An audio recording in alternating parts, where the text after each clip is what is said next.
الله الرحمن الرحيم السلام عليكم ورحمة الله وبركاته كلنتي وعنا وناكسن دمان أصحابتي ذا كحران شبكة solarportal.com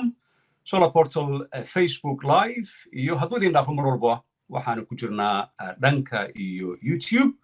oo aad naga daawan kartaan barnaamijkii aan xayeysiinay caawa martida inoogu tahay fanaanad weyn isla markaana ah business woman ganacsato ah oo ku sugan caasimadda Somaliland magaalada Hargeysa ayaanu waraysi ka samaynaa marka barnaamijkan bilaabin ugu horreyn waxaan ku leeyahay hibaaq gabaad soo dhawow Solarportal thank you walaalaad baa mahadsantahay Cabdi Naasir waan dhawahay mahadsanid walaal ما شاء الله ضد كان لا سعنين وحن كعصنا برنامج كإنه سيقي بيان أما سيشر جريان سيور كان وحنو كهاللينو برنامج كان وحو بلاودان في ليا طبعا ما المتكهر إن عن كارج نيبره بالشدة يبقى أدلو دباتي أو سنة كي هره برتميه سيلا يبشن مارسين من كجنا بلو جدي قبل أيدي جدي تلفون كدي وحول بقى يدا أي سماش لقارك مركا ما دونيا إنان كهلا مرة بدنا يان كهلا لايف وكهلا سوق قريش ده أوجد قبل دوام بلمني إسلام كان وحيابها أي شيء كان يديانو جابيدون وجهرين سؤال شيء واحد تهي يبقى قرمي كوب بلابتي دبعتدان آيفون كاسو جاري عبد الناصر أدون كوجم هذا علنا هرت ولا المركز تا إن بدن بدي جرب استاكتي وكل سوامر دمقراطية تاعي أدون مركز هو هذا دي كوجم هذا علنا يا walaalo haddaan gudagalo dhibaatadaas xilligay ugu bilaabantay inkastaanan taariikhda si fiican u xusi karin laakiin adigu bishii shanaad 2020gii ayay ahayd baan filaya dhammaadkeedii bishii sanadkii shanaad sanadkii tegay bishii May inay ahayd amba lixaad adigu shanaad un bay ahayd saan ila tahay inkastaanan maalinta meel ku qoran oo taariikhan huba ay tahay aanay ahayn xilligaas ay kugu bilaabatay marka laga bilaabo sanadkii hore bartamihiisa waxaad ii sheegtay inuu shaki badan kaa galay in akhbaarada ku qaas ah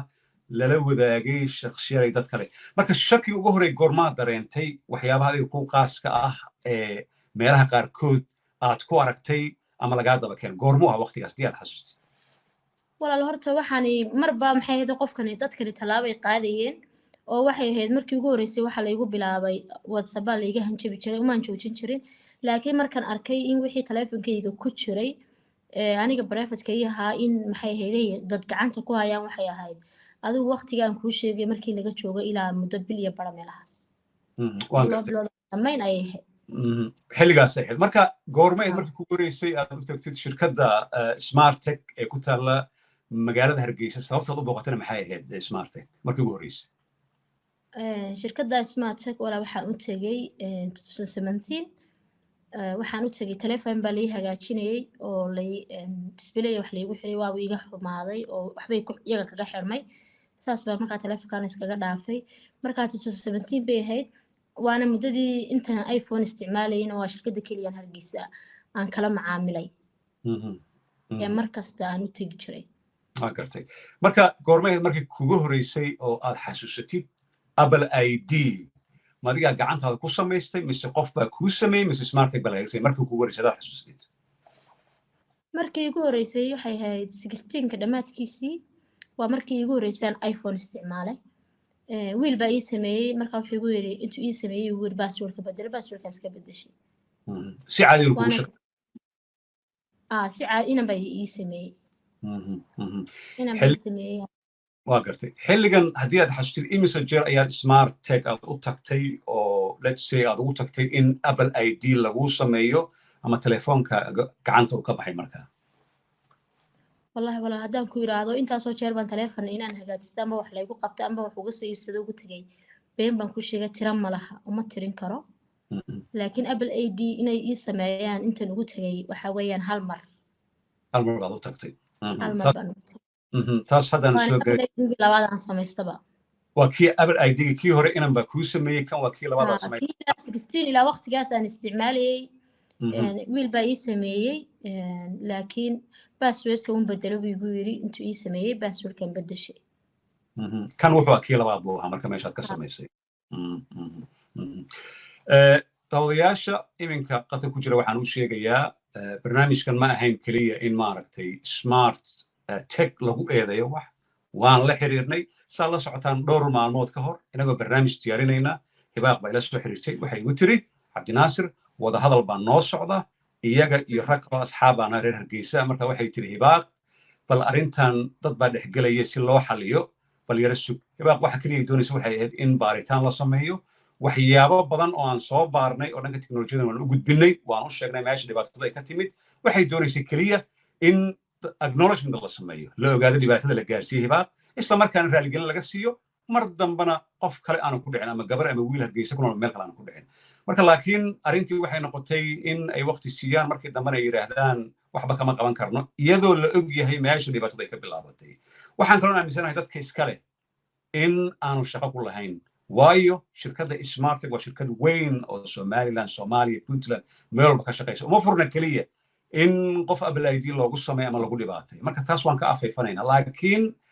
waxaan doonaya inaan weydiiyo hibaaq markii kugu horeysay adiga wax adiga kuu qaas ah baraha bulshada aad ku aragtid oo shaki uu ku kala gormayay hibaaq maxaadna aragtay cabdinaasir aad baa u mahadsan tahay walaalo inta aniga iyo asxaabteedii dadka igu xeeran ama ehelkayga ah loo dirayay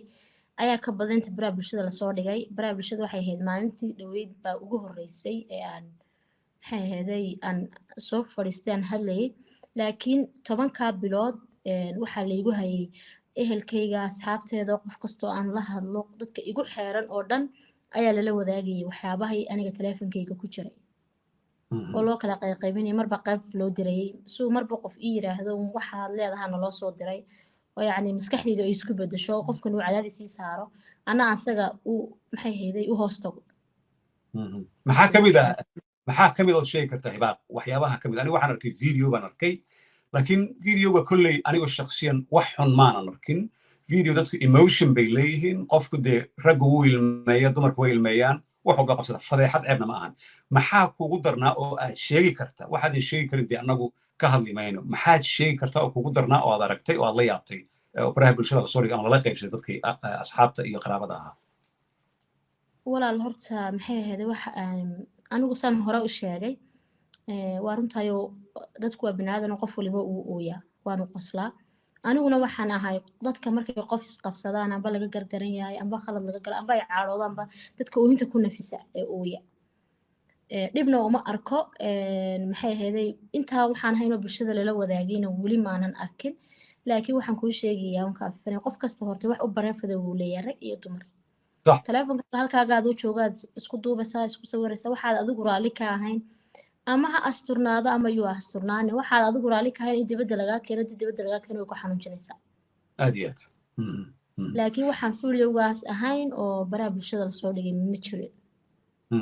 laakiin mana jiraan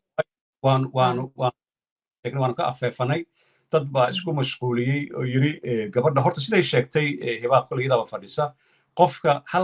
hal waraaq wax ay ku qoran yihiin halkan ku qoran yihiin iyaday u qaas yihiin haddii maaragtay in lala qaybsado waa qalad laakiin dadkii ku hanka weynaa oo lahaa hibaaq oo qaawan sawiradeeda meesha ku jiray taas waxba kama jiraan mana jiraan dadka social media soo geliyeyna gabar emotionkeeda way aad bay uga liitaan u malayn maayo hibaaqan inaa wax ka dhibayso hibaaqi baan ka soconayna waxaan doon inaan ku weydiiyo ma jira shaksi ama shaksiyo kula soo xiriiray telefoon localka local waxaan ka wadaa telefoonka Soomaaliya laga isticmaalo kala soo xiriiray isla markaana ay la socdeen arrimahaaga haddii ay jirto goormay bilaabatay markii ugu horeysay qof uu kula soo xiriiro adiga qaasatan aan ahayn dadka kale adiga kula soo xiriiro goormay ahayd waqtigaas walaal waa waqtigan kuu sheegay aan kuri ilaa bishii shanaad bay ahayd laakiin bishii shanaad xilligii ka ahayd ma garanayo waqtigaas ilaa bishii shanaad uu dhammaadkeedii bay ramadaantii wixii ka dambeeyey ayuu ila soo hadlay wuxuu igala hadlayna WhatsApp bay ahayd wadanka laga leeyahay hal lambarna mu ahayna dhowr nambar buu ahaa oo marba mid uu soo bedelanayo ah nambarada waqtigan ku cusub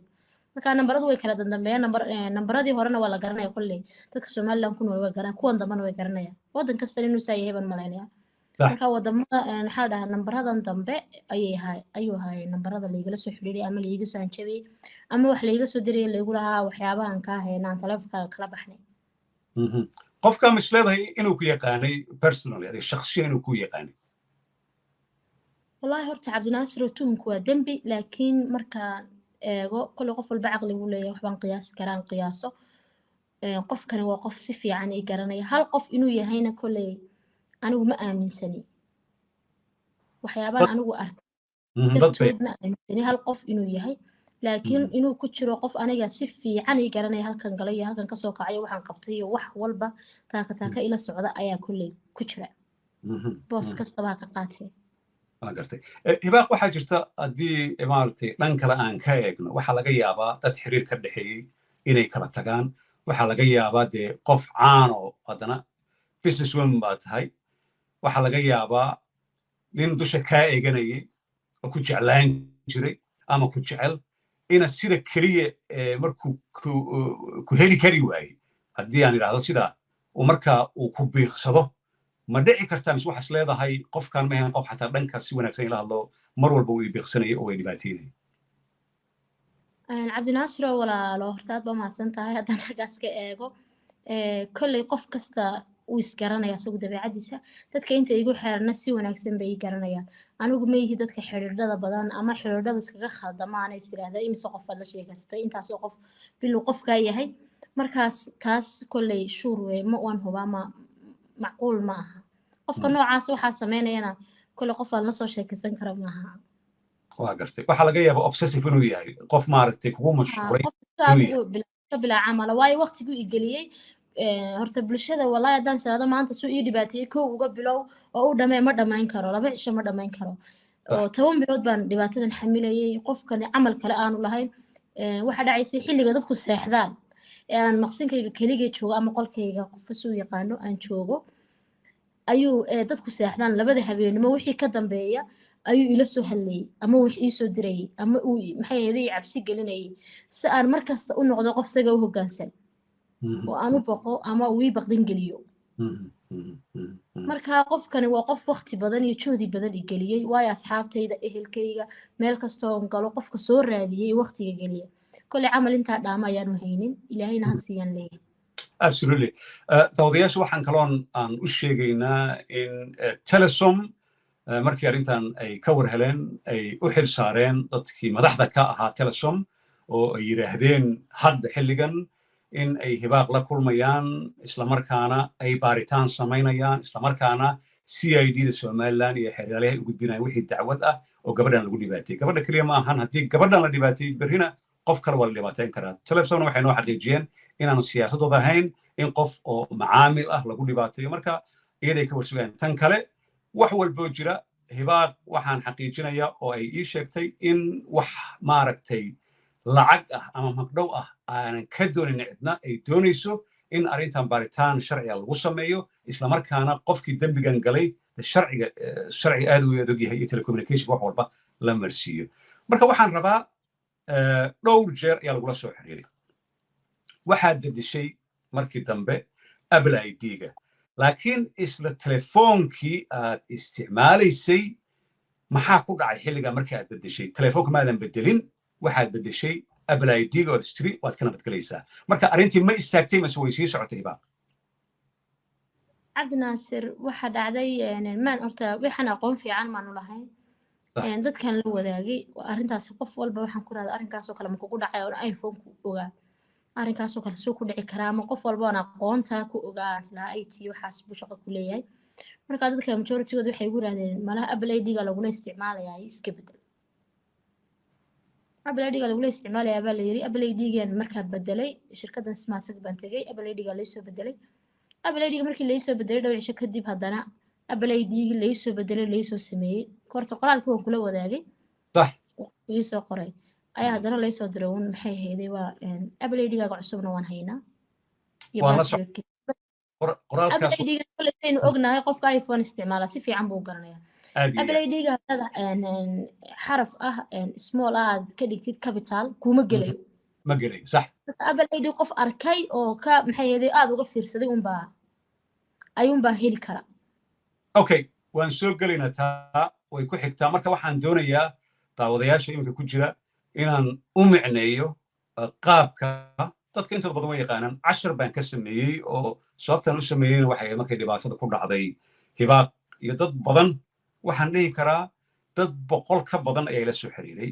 inta ugu badanna boqolkiiba 90 waxay igala soo xiriireen Somaliland igala soo xiriireen ay dumar u badan yihiin bay la soo xiriireen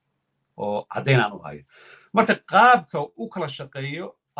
iPhone-ka Apple ID-ga ugu shaqeeya ee wuxuu yahay tusaale ahaan Apple ID haddii aad iska bedeshid Apple ID cusub aad samaysid qofkaas waa impossible in data adiga aad leedahay uu helo laakiin telefoonkaaga haddii spyware ama basaas software la geliyo sida aan mar dhow weydiin doono markii dambe ay bedeshay simka hadaad bedeshid waxba keeni maayo Apple ID hadaad bedeshid waxba keeni maayo waa telefoonka lagu jiraa markaa sida kaliya loogu badbaado waxay tahay ama format factory setting wax la yiraahdo sidii warshada Apple-ka ee China ku talay ku soo saartay ama waxa la sameeyay in telefoonka qashinka lagu diray mid cusub soo qaato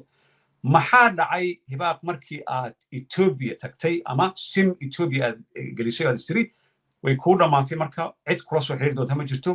kadib maxaa dhacay Ethiopian tagay waxaan iska soo samaystay sim card Ethiopiana WhatsApp-kan ku samaystay marka WhatsApp ku samaystay adigu waxaan isticmaalay muddo aan bil baahan wax yar markaan isticmaalay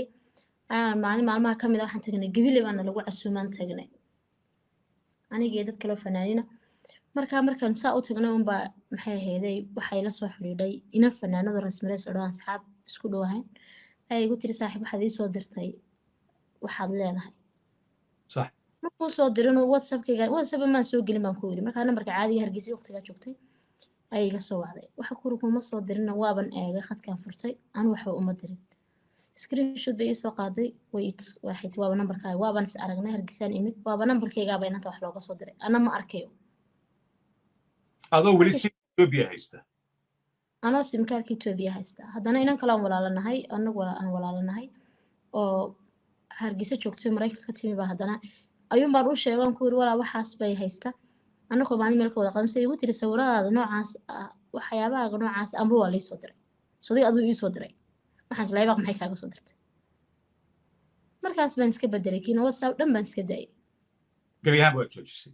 awaan joojiyay aakhirkii ilaa loo soo dhigtay kii aan businesskay meherada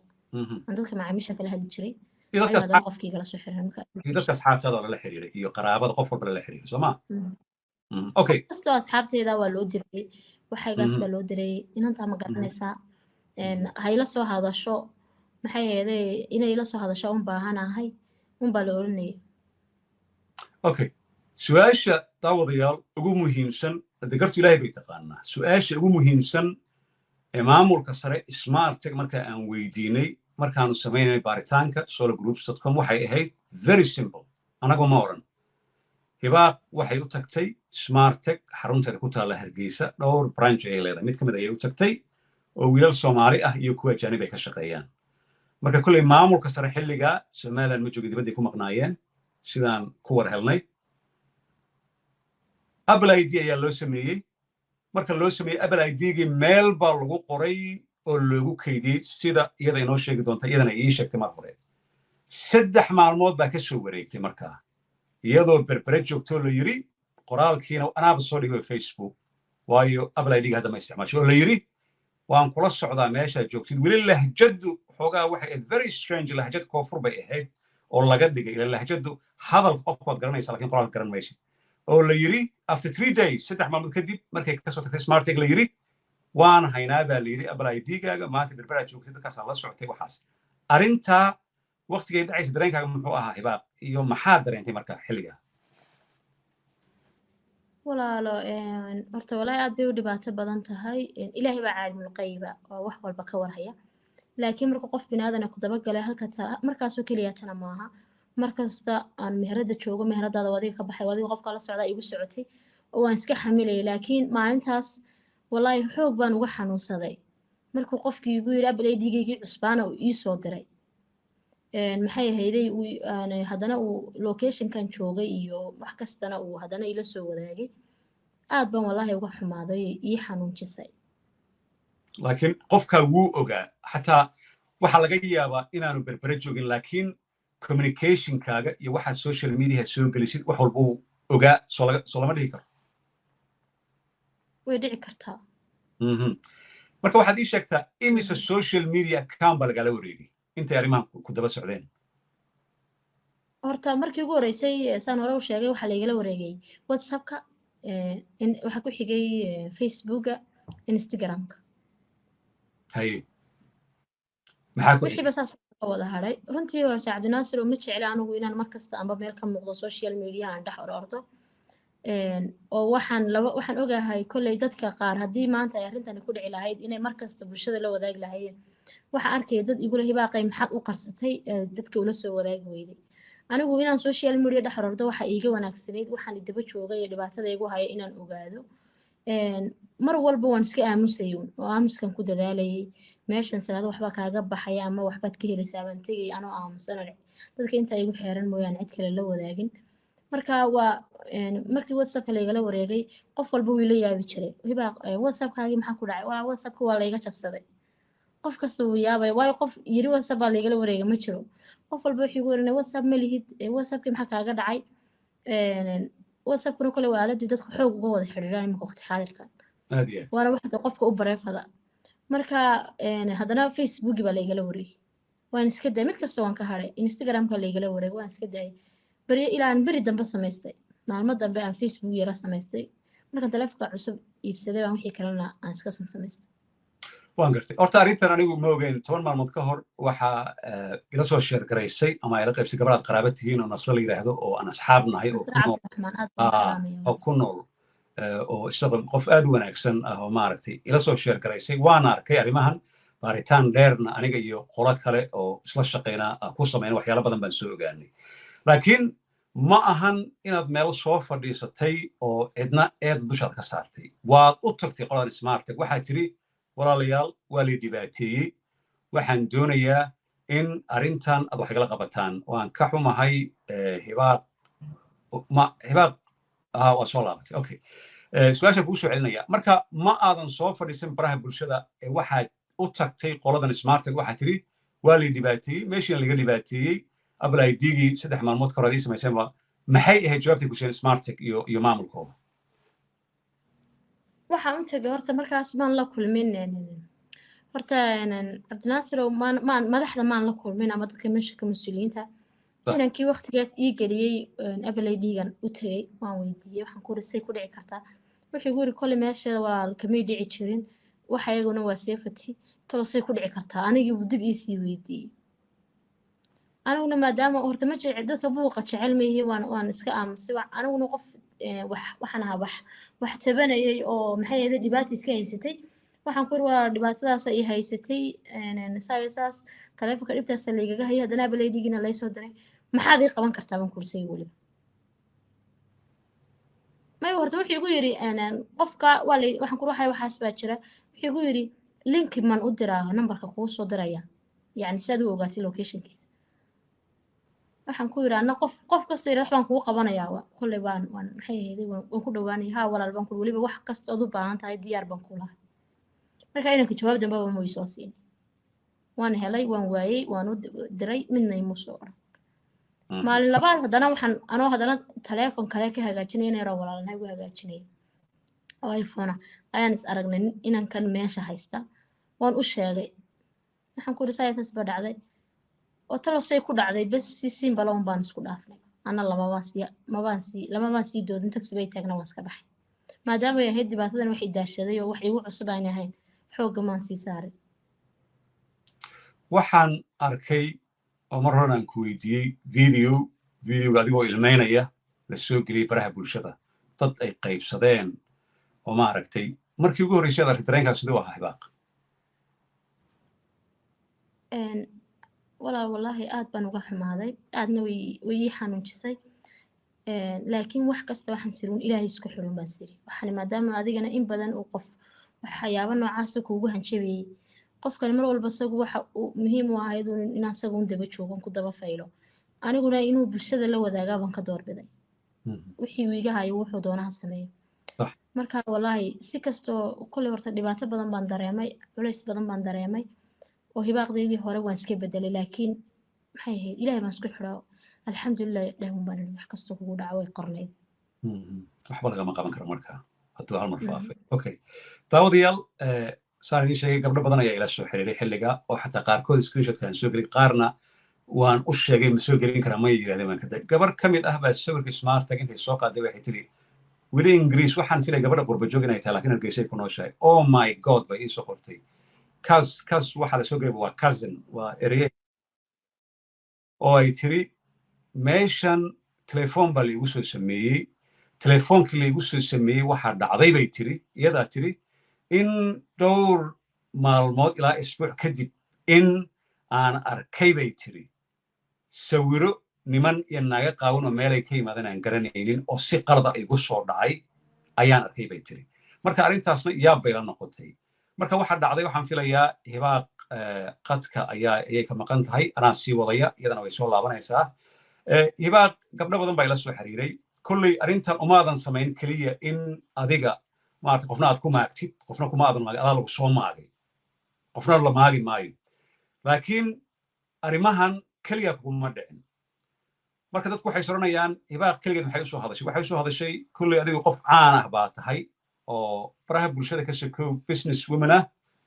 ka sokow fanaanad ah oo la yaqaano magacaaga haddii lagu qoro google ka soo baxaya mise oran kartaa dumar badan oo ku nool somaliland hargeysa magaalooyin kale in arrimahan oo kale ku dhaceen laakiin iska yara xishoodeen iska aamuseen oo is yidhaahdeen arrintan halka ku ekeeya oo laga yaabo xataa in blackmail lagu sameeyo oo sawiro iyo video laga hayo ma dhici kartaa isleeda cabdinaasir wallahi haa aad baan u aaminsanahay waayo intii arrintan aan soo bandhigay inta qof ee ila soo xiriiray tiriya cadad male inkastaanu meel ku kala yara duwanahay somaliland oo keliya maaha qaar qurbaha jooga xataa inama aniga ila soo xiriiray oo igu yiri arrintaasoo kale aan nagu dhacday ama na haysata ama hablo adigu dad badan wallahi way ila soo xiriireen kole waxaad adigu isticmaalaysid oo loo baahan yahay inay secret kuu ahaato inay qof bini aadana uu gacantiisa ku jiro aad bay u dhibaato badan tahay marka wallahi waxaan leeyahay kole adigana waan kaaga mahad celinayaa inaad bulshooyinka soomaaliyeed la wadaagtay si ay iyagu si khaasa ugu samaysan karaan abaleyd hadday u baahdaan ayagoon cidna u daba fariisanin muhiimaduna waxa way kole aniga wixii dhacay way dhaceen wixii kale dhacay ka dambeeya ama ay dadkaasi sameeyaan kole waa wax qoran laakiin wax walba ka hortagay ku fiican yihiin absolutely marka arrintii dhaweyd markii dhaweyd aan idiin sheegay waxay ahayd haddii spyware uu ku jiro haddii simkaaga clone lagu sameeyey ama apple ID-ga la hayso sida kaliya u badbaadaysid apple ID cusub ama inaad format ka dhigtid telefoonka ama aad telefoon cusub soo iibsatid marka waxaa dhacday telefoonkii oo dhan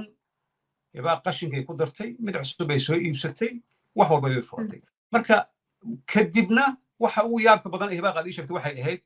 in qofkii obsessiveka sii noqday oo asxaabtaadii fanaaniintii meheradaad leedahay meel walba uu la xiriiro uu yidhaahdo hibaaq baan doonayaa haddaan waayo wax baan soo dhigayaa arrintaas bal ka warran markii uu ku heli kari waayo telefoonkaaga iyo ka warran arrintaa waxa dhacday markii aan anigu waxoo dhan iska bedelay meel walba uu ka guuray facebookii cusbay aan xataa furtay wuu igu soo facebookya lagaga soo darsaday uu qofkaas dadkaas isticmaalayeen waan iska balowgaray mid kasta waxa ka dareema waan balowgaraynaya oo ilahaa aniga si fiican ila hadal waxaas waan kaa joojinayaa marka anagu uma baan joojinaynin marka waxa dhacday dhowr qof oo fanaaniintii oo dadkan wada shaqaynayna ayaa ila soo hadlay oo igu yiri waxaas baan loo soo diray wuxuu yiri waxyaabahaas baan faafinayaa haddii gabadhaasi si degdeg ah ila soo hadli weydo ama aad isiin weydaan meel aan kala hadlo aan qaado la socday taasna argagax weyn way Soomaa afaa xataa meeradayda ka shaqaynaya ayuu la hadlo la wadaagay waxyaabuhu hay nambaradooda meel ka keenay ma garan karo marka arinta telesom de odayaal baa loo xil saaray iyaga laga warsugayaa laakiin waxa dhacday aan la socono asbuuci la soo dhaafay maalintii axadda haddana markale la balantay qof kaloo magaciisa aan sheegaynin oo asxaab aad isugu dhawaanahay adna aad isu taqaanaan oo Soomaaliland aad looga yaqaan iyo Soomaaliya dibadda laga yaqaano ayaa jira arrintan dhexgal oo runtii aadna u canaantay laakiin rajada waxaanu lahayn arrintan in si hoose loo dhameeyo oo adigii wixii caddayn baanu ag dhignay dadkii caddayn loo wada jeedaan ag dhignay ma doonayna caddaymaha qaarkood inaan baraha bulshada soo dhigno sababtoo ah cadowtooye smart tech aniga shakhsiyan ama hibaaq ay hayso ma jirto qalad unbaa laga galay waana I suppose dad fiican dadka iskale wax dhibaato kalena u malayn maayo dadka inay ugu talagaleen laakiin markii dambe xoogaa markii arrintii aanu joojinay barnaamijyadii waxay yidhaahdeen hibaaq dee arrin waxba kama qaban karno marka maxaa dareentay miyaad xanaaqday mise waxaa siri dadkan way iska kaa ciyaarayaan horta cabdinaasir walaal waad mahadsan tahay kolley bulshada mar walba inakay wari naga sugayaan mar walba maxay ahayd xaalad halkii maraysa inakay naga sugayaan waxaa arkay dad badan ay soo qoraya hibaaq arrintii masaas baad ku dhaaftay ma waxbaa lagu dhiibayo dadana sharaftaadii halkaasaad ku dhaaftay marka anigu kolley saan u gubanaya cid u gubanaysaa ma jirto amba ay ii damqayaan waxaasi hadallada noocaasi ama dhibaatada la ii geystay waxaanan jecelahay cabdinaasirow inaan horta inaan dadka la wadaago cabdinaasir mar walba inuu yahay qof aniga i garab taagan wax walba uu idila soo wadaagina ay yihiin wax aniga xaggayga ka yimid ama aan raalli ka ahay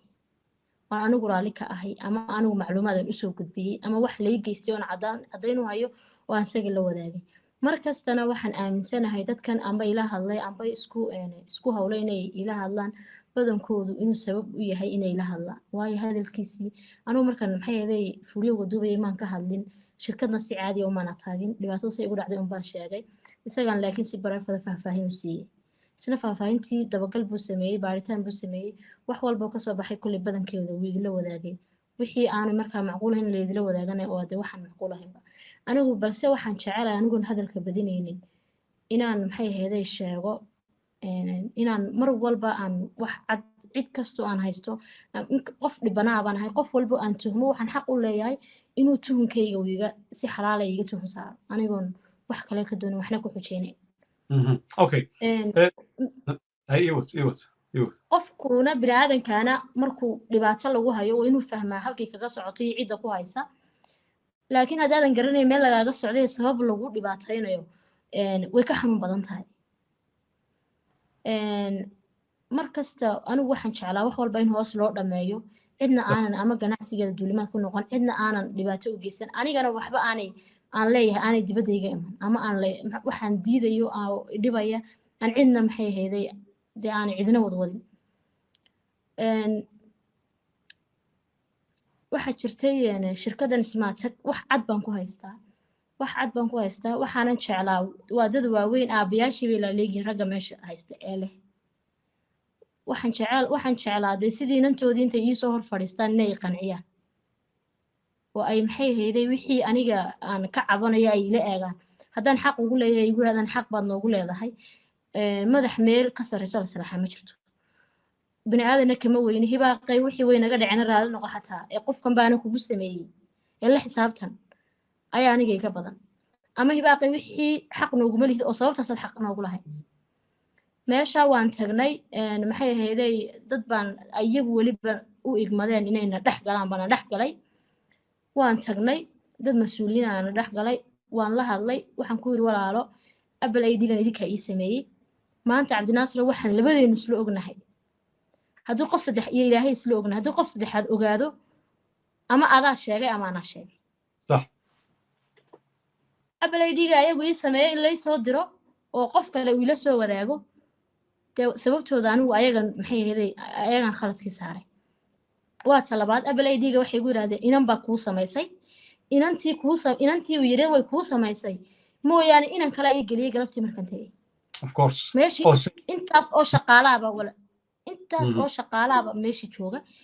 intaas oo shaqaali suu labadaas intay inan ii samaysay inan u helay ayay wada heli karaan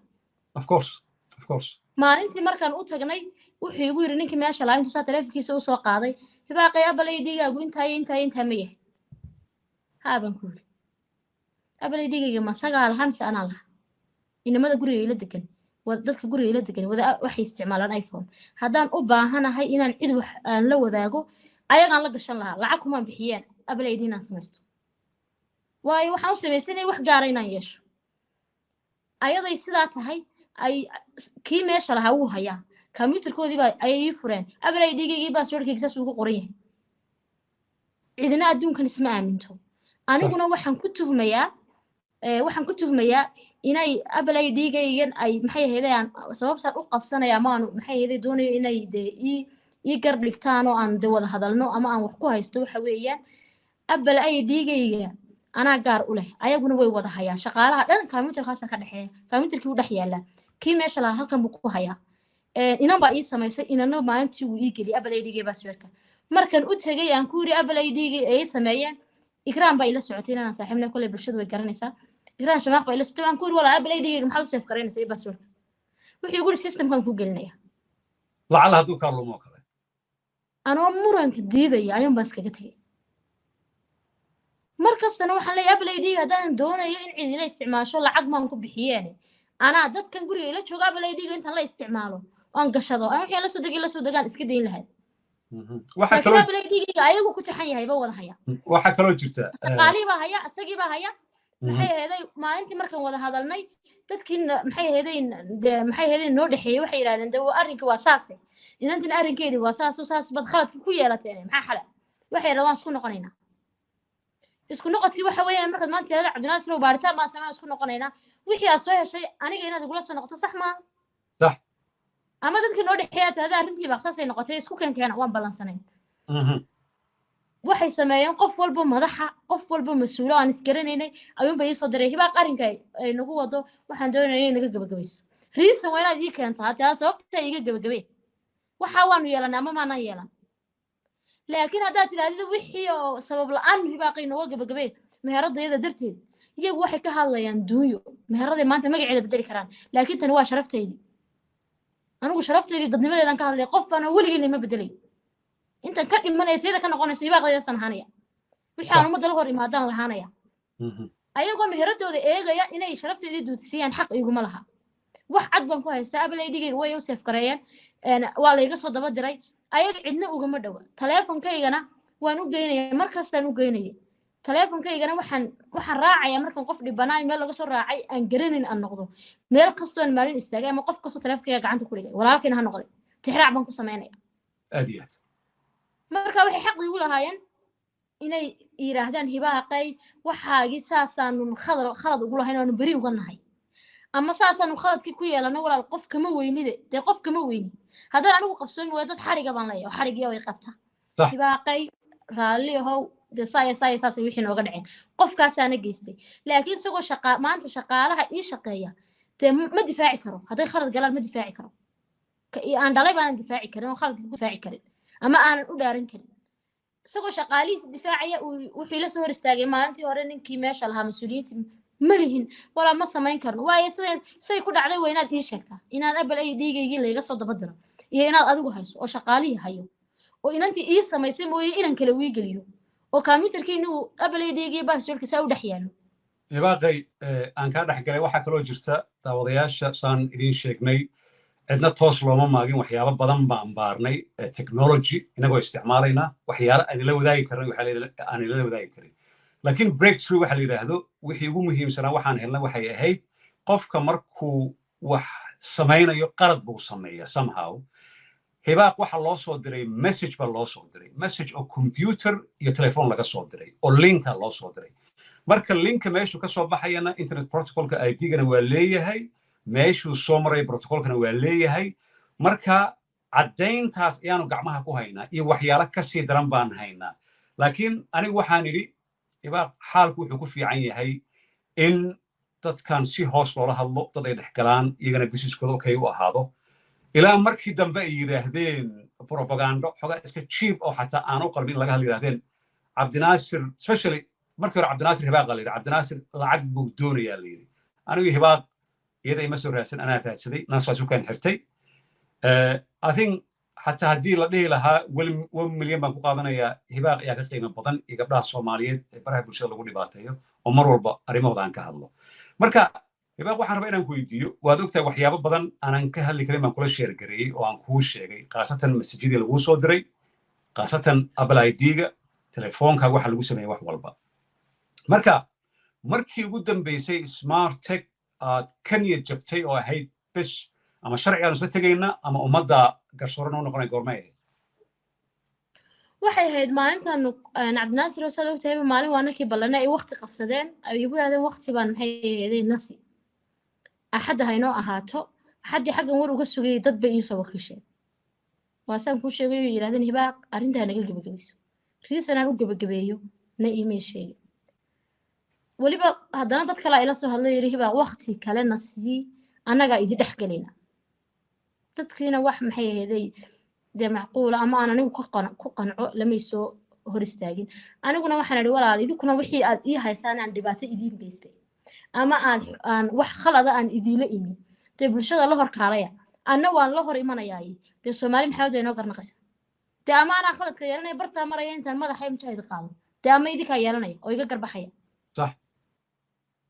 haddii waxa weeyaan wax cad ay la yimaadaan marka raaligelin baan wax siinayna cad haddii la yimaadaan anaa u diyaara meel kasta wax walba oo macquul oo ila yimaadaan oo igu yiraahdaan ibaaqay anaa jecel walaal in laga qanciyo oo meel kasta oo aan maxay ahayd wax ku tuhmayo maxay ahayd la iga shaafiyo oo waxana ay iga gabagaboobaan aan dhibaatadan qofka igu haya meel ku ogaado ama aan helo laakiin hadda dadka aad iska dhex saartid oo adoon qofkii qancin bini aadanka ay dhibanaha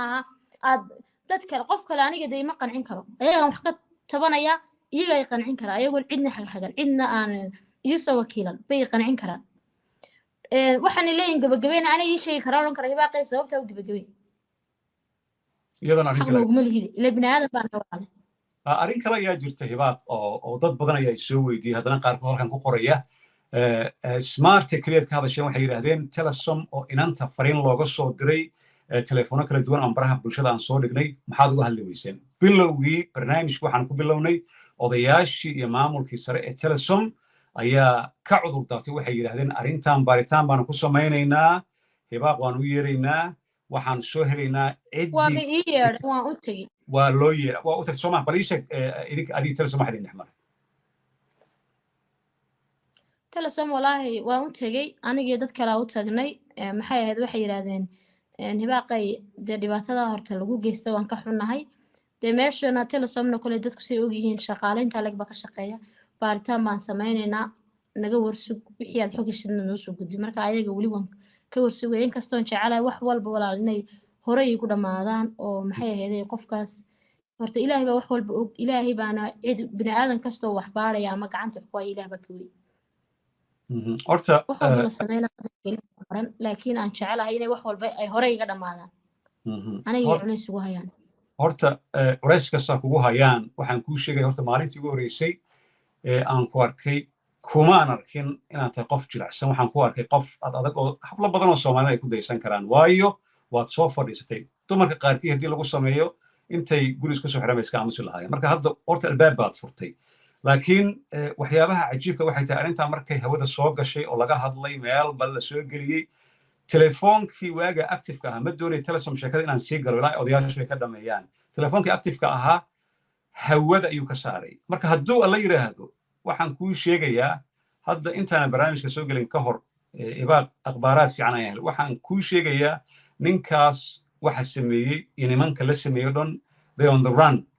qaarkood waa la ogyahay waan la yaqaanaa waan la soo bandhigayaa I think xeer ilaaliyaan faraha laga saarayaa marka ilaan meesha sharci baa ka yaallay Soomaaliland xataa baasaboor adoo ma furan kartid wax walba marka waxaan rabaa hadda xilligan la joogo cid ku dhibaataynaysa bisha waan sheegnay bisha bilowgeedii maalintaad hadashay maalmihii ka dambeeyay aan isla hadalnay oo Apple ID-gii telefoonka cusbaa arrimihii dhan gebi ahaan waa kaa wada saageen Soomaa walaal way geystageen alxamdulillah wax dambe oo hadal haya iyo wax dambe oo dhibaato igu haya toona mana arkin okay arrintan laakiin smart tech halkan kuma dhamaanayso maxaa fariin halkan uga gudbinaysaa inagoo og waxyaalo qaarkood oo aan sheegi karin adna ha sheegin oo galabta markaan kula hadlayay aad ii sheegtay oo ahaa in telefoon waxay ku soo dhaceen hana sheegin laakiin wax ka soo dhaca barnaamijkana waanu soo daynay oo waanu samaynay waad ujeedaa maxaad fariin weli albaab u furan yahay aad ku wada hadli kartaan oo aad leedihiin halaga garbaxo mise sharciga Somaliland baad aadaysaa waxa la yiri Cabdinaasir oo kaadi badanaba loo gogol badiyo horta waqti ku filan wala waan siiya anigoo dhibana ah oo jecel wax walba inay maxay ahayd iga dhamaado waxay gees kuleelka lagu jaray waxay inay maxay ahayd waqtigan soo gaaraan ma baan jeclay inaan kala baxno anagu hoos u wada hadalno wixii maxay ahayd macquul ah aan isku afkarano aan ku kala tagno waxaan leeyahay walaal de qofka bini'aadanka hadduu business marka laga yimaado inay sharaftooda u tudhaan baa ka fiican oo maxay inan Soomaaliyeed baan ahay way dhali karaan waa rag waaweyn wax walba waxa ka muhiimsan ayagoo meeshoodana sharafteeda dhowranaya inay wixii baaritaan sax ah oo qofkii waad garanaysaa markuu baaritaan sax ah sameynayo iyo markuu istifaac ku jiro haddaan maanta yiraahdo anoo khalad kale waan istifaacayaa oo afka hore aan ma sameyn la soo taagnaado laakiin ma sameyn inay sabab yeelato ama tirada sababtaas aan u sameyn ama aan u sameyn karin mar walba waxaan leeyahay anigu waxaan diyaar u ahay walaalo intii aan idinla imi ama intii ana lagu dhexgalay baan la taaganahay halkaygii baanan taaganahay dee idinku iyagu baan ka sugayaa maxay ahaydey wixii dee arrintaa waxay ku xallin lahaayeen sharci hadday noqotona diyaar baanahay oo mar walba anaa dhibanaa waan gartay hadday noqoto inay maanta yidhahdaan asxaab baan ku xallinaynaa oo aan diyaar baan ho balaayo intaa ka badan ba mana doonayso sheekada hadday hal mar yidhahdeen laakiin sababta caawa barnaamijkan aan u samaynay baa ah dadku inay su'aala igu soo badinayeen oo qaarkood ay laayeen hibaaq maxay ahaydey ma afkaa lagu buuxiyey arrintaadii mad ka hadhay wax kasta waxay igala qiimo weyn sharaftayda iyo sharafta hablahay ku dhici doonto ayaa iiga qaalisa cid lacag doonaysa ma jirto laysiinaya magdhowna anigu layma kufsane dee adeer waxaan u baahanay wixii dhibaatadan igu hayay waxaan kaloon u caddaynaynaa mar labaad cid lacag la siiye ma jirto cid lacag wax weydiisa ma jirto qofkii lacag cid u baahan oo doonaysa hadda kadibna ma jirto cid ma jirto ciddii lacag lasoo weydiiye ama doonayso baraha bulshada soo dhigta soo sheer garayso solar portal soo dhigta anaa u sheer garaynaya hibaaq qofkii qof lacag weydiiye marka qiiqisqaliska ma wanaagsana gabadha laga soo garbaxo gabdhaha Soomaaliyeed libaatayna laga soo garbaxo waxa kale uu sheegayaa solar portal YouTube dad gashaan adigoo Somaliland jooga waad samaysan kartaa Apple ID cidna lacag siin cidna hay sameeyeen Apple ID-gaaga haddii qof aad ku aamintid waa adigoo dharkaaga iska bixiyay oo dad adoo qaawan maraya waxba ma dhaanto marka gabdhaha yalidii ku dhibaataynin hibaaqna aad bay u mahadsan tahay in maaragtay ay soo fadhiisato baraha bulshada ay ka hadasho arrintan waayo inta badan lagama hadlo hibaaq waan ku mahad celinayaa 100% arrintan kulli wixii abdayda meesheedan soo gelinaya iyo meesheeda waxaan filayaa hadda wax walba inay tamaam ku yihiin security-gu ku adag yahay Facebook aad adkayso Instagram aad adkayso weligaagana waxaad aaminsan tahay ha iska bedelin insha Allah garabkaagaan taaganahay waan ku taageerinaa sida gabdhaha kale Soomaaliyeed maalmo baan u taageerno oo baraha bulshada lagu dhibaateeyo aad iyo aad u mahadsan tahay dhammaan waxaan kaloon xasuusinayaa Smartech rag iskale qaarkood waa isnaqaanaa aniga shakhsiyan wax aniga aan ka doonayo ama aan ku hajuumayo haba yaraatee ma jirto intaasay ganacsi wadeen saan sheegay ganacsi telecommunication waa weyn bay Puntland Somaliland Soomaaliya ka sameeyaan uma aysan furin Smartech in gabar Apple ID looga xado waxaana hubaala maamulka inaan ka warqabin dad ajaanib iyo Soomaali baa jooga in Apple ID lagu xareysto computer waa waali arrintaasna waa bad practice la sameeyey gabadhanna waxaa laga soo raacay Smartech waxaanu haynaa evidence oo linkyanu haynaa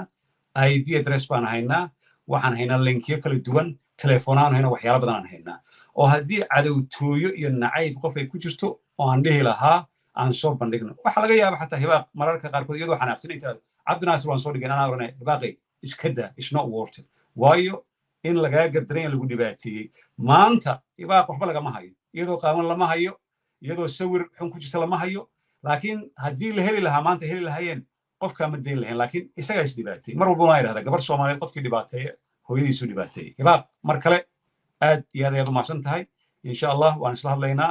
nasrana waa aad iyo mahadsan tahay oo Stockholm ku sugan sida ay noo garab istaagtay insha Allah arrintan waxay dhamaanaysaa marka Telesom ay soo dhameeyaan Smartech ay soo dhameeyaan wixii ku xiga wabillahi tawfiiq aad iyo aad mahadsan tahay hibaaq adaa mudan walaal Cabdinaasir mar walba aadaan ku mahad celin waxaanan mar walba kaloon mahad celinay bulshada Soomaaliyeed oo aan markii liyaata hadal xun igaga soo noqonin oo hadal wanaagsan igu garab taagaadna aad iyo aad baad u mahadsantahay walaaltaankii adaa mudan walaal soo dhawaad waa mahadsantihiin dhammaan Solar Portal YouTube sida loo samaysto Solar Portal waxaa ku jira Apple ID adoo Somaliland Soomaaliya Puntland meesha doonta ka joogtid Soomaaliya ayaad ka samaysan kartaa Apple ID free ah telefoon ma baahnid credit card ma baahnid samayso weligaa intaa noo sheeg kan kula dhashay aabbaha iyo hooyada xataa ku aaminin Apple ID waa naftaada yar markaas wala socda wabillahi tawfiiq wassalaamu calaykum waraxmatullaahi wabarakaatu